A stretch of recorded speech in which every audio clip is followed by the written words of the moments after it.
The autumn leaves crunched beneath Rosa Jenkins' worn leather shoes as she walked slowly through Riverside Park.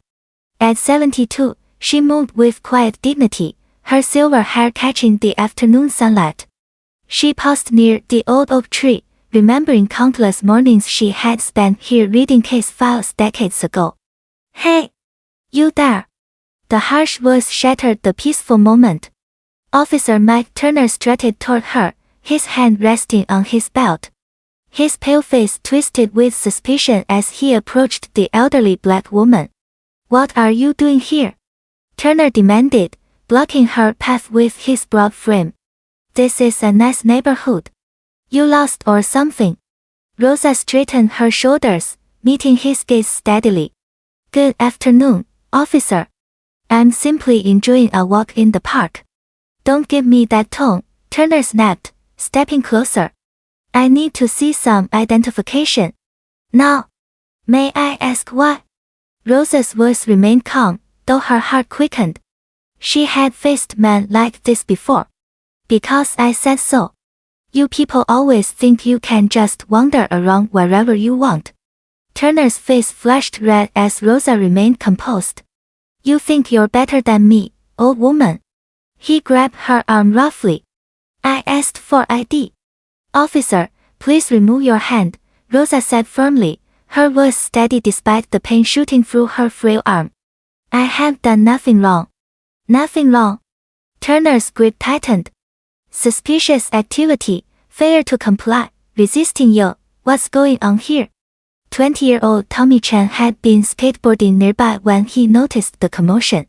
His phone was already out, camera rolling. "This doesn't look right, man." Turner spun around, his face contorting with rage. "Mind your own business, kid. Keep walking." "I'm just recording what I see," Tommy said, holding his phone steady. "Public space, public recording." Rosa gently pulled her arm free. "Young man, please stay back."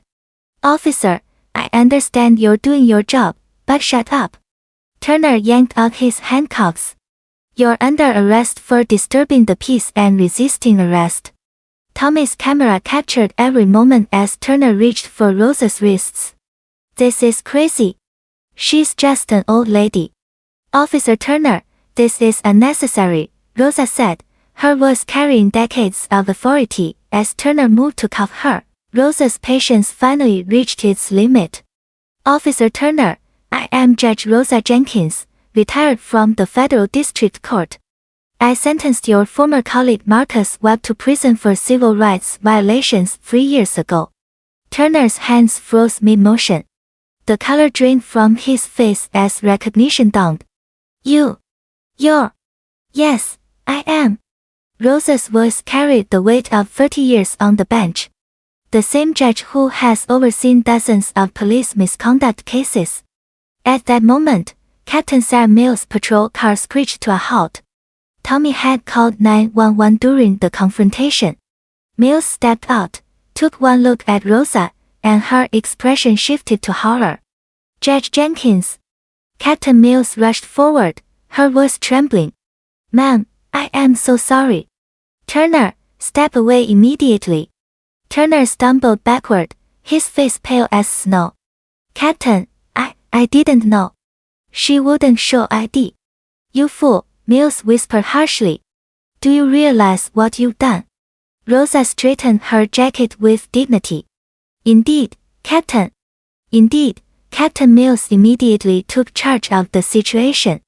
"Turner, you're suspended effective immediately. Badge and gun, now." Turner's hands shook as he fumbled with his equipment.